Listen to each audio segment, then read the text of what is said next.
What does it mean for God to show us mercy? What's involved in that? And how does mercy differ from other qualities that God has? We're going to take a look at that today as we continue looking in our study on who is God. And I'm Pastor Tim Holscher. We're looking at these qualities about God's character. A lot of times these are under the heading attributes, and mercy is oftentimes classified as an attribute. And we'll make one technical point here. When we understand the nature of mercy, what it involves, mercy is an attribute, shall we say, that only is expressed in time. It's only expressed where suffering exists. When there's no suffering, well, there's no need for mercy. And therefore, mercy is not a quality eternally that God has had to exhibit. When it was just the Father, Son, and Spirit, the three of them perfectly deserved what they were doing for each other, and they did not have to show mercy to each other. Mercy, in one way or another, is always going to be directed to suffering in some sense. I've heard people define that grace gives us what we don't deserve, mercy withholds what we do deserve, and the scriptures don't really back that up. Grace provides us what we don't deserve. Mercy also can provide what we don't deserve, but mercy, more than anything, is designed to address our suffering. It's God's goodness to deal with the suffering of His creation, and suffering due to sin in particular. And so in Exodus chapter 33 and verse 18, God asks Moses, what would you like? Moses has advocated on behalf of the people of Israel. He's not being selfish, although from a certain point of view, you could say he would have had every right to be, but he wasn't. He was looking out for the name of God, the reputation of God, and then looking out for the people. So in verse 18 of Exodus 33, then Moses said, I pray you, show me your glory. And he, referring to God, said, I myself will make all my goodness pass before you. Now, I believe the reason he says all my goodness is because this encounter with God is going to be something that's going to bring about a real sense of well-being in Moses.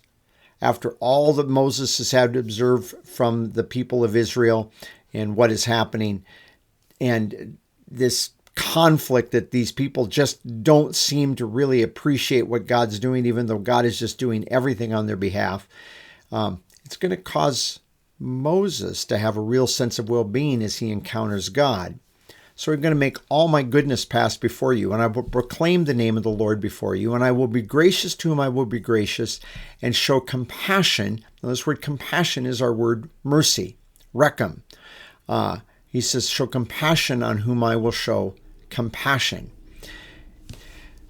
This term, it's an interesting word because the background of this term had to do with care, comfort, warmth, or softness. In fact, it was used of the womb. And there's a form of this word that specifically describes a mother's womb and the way that's where she cares for, and a child is incubated, a child grows and becomes a full-grown baby ready to be born.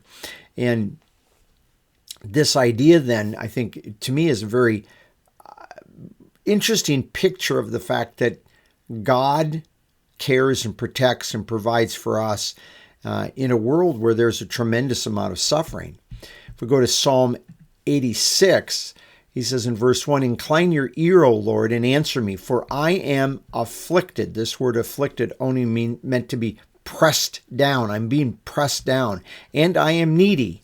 So preserve my soul, for I am a godly, or literally a man of a kind, loving faithfulness. O you, my God, save your servant who trusts in you. We go on down, I'm going to go down here to verse 15 where we get this. He says in verse 14, O God, arrogant men have risen up against me. So remember, he was pressed down. So now he's coming back to this. Arrogant men have risen up against me. A band of violent men have sought my life. Now, would that be suffering? If somebody were chasing you, would you feel like you were suffering? No, I would.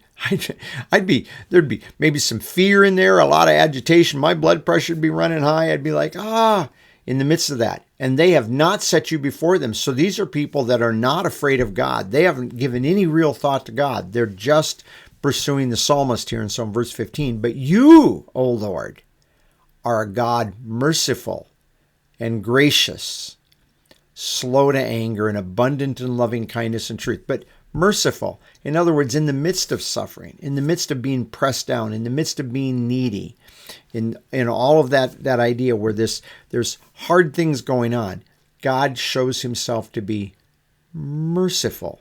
A really good idea, good example of this idea of God's care, this care that God has for us.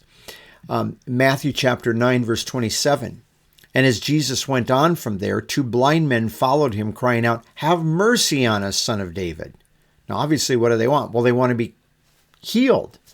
There's a certain degree of suffering that came along with blindness. It provided a limitation that these men wished to be freed from. And in the midst of their suffering, they cry out to him to have mercy upon them in that suffering. In Matthew chapter 17, there's a man that comes to him and he says, "Lord, have mercy on my son, for he is a lunatic and is very ill, for he often falls into the fire and often into the water." And so he's seeing this son that is seized by this mental disorder that just causes him to thrash and to fall down and fall into fire and get burned, fall into water, and the dangers that come with that and the suffering that comes with that. And he asks him for mercy, for him to show pity on him, to do something to alleviate this suffering that the son was going through. And also, I would say, even the suffering of the father, but he's asking specifically mercy for my son. And then that brings us then to 1 Peter chapter 1 and verse 3. He says, "Blessed," and that word blessed means we can say good things about God. There's good things we should be saying about God.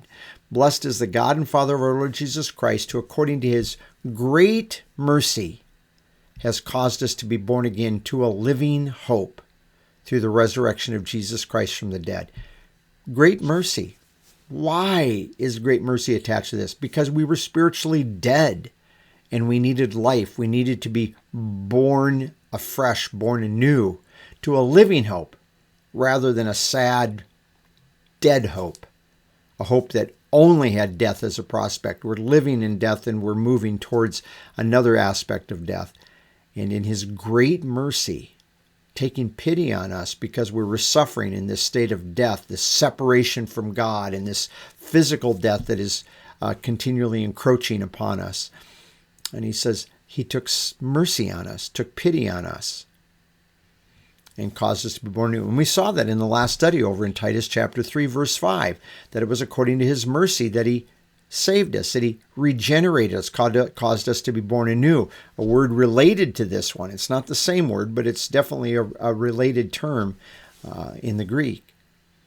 This is God's mercy, an expression of his goodness to us in time when there is suffering that is going on. And it's something I trust that we can appreciate because we all suffer in some degree and in some ways. And we have suffered in the past, such as this verse tells us right here, because we were what? Well, we were spiritually dead, but now we've been made spiritually alive in this resurrection, or in this connection because of Christ's resurrection, pardon me. And I trust that we can appreciate that we can understand what it means for God to have been merciful to us. And I encourage you to have a good day in the Lord, to worship God. Actually think about what worshiping God with respect to his goodness and his mercy today.